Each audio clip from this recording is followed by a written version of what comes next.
I'm normally the type of person who gives advice instead of takes it. But I have a problem so big, I have to seek some outside guidance. Here's my problem. I bought a new green sweater, and my brother said it made me look like a big parrot. Very not cool. So now I can't decide how to get back at him for that remark.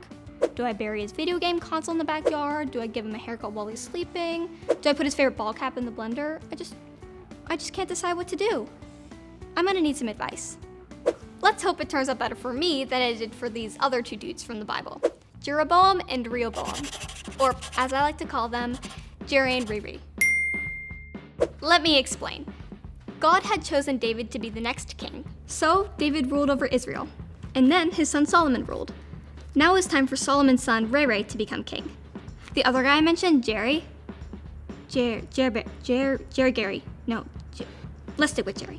Anyway, he knew Solomon too. He had been one of his main dudes. But after a prophet said he'd one day rule over a part of Israel, Solomon tried to kill him. Cause Solomon wanted his family to forever be Israel's only rulers. So old Jerry wasn't a main dude anymore, and he hid in Egypt until Solomon died. When Solomon was still king, he had the Israelites working super hard. Now that his son Riri was king, the Israelites asked him if he would make their work easier. They said they would serve him always if he did. This is where Riri needed advice. So he asked some wise dudes who used to help his dad what they thought. They said it was smart to give the Israelites what they wanted. Pretty good advice, yeah? Well, Riri ignored the wise advice and asked some of his buddies what they thought he should do. They said, make the people work even harder. So that's what Riri did. And the people got mad and many refused to follow him.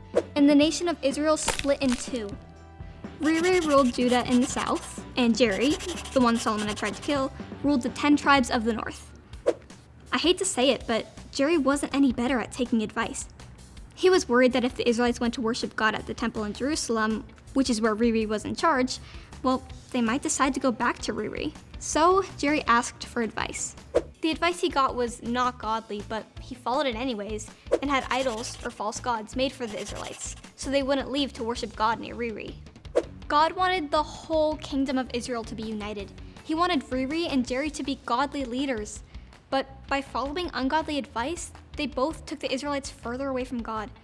Just like Riri and Jerry in their story, we have to be careful who we listen to today, because God wants us to follow godly advice and follow him.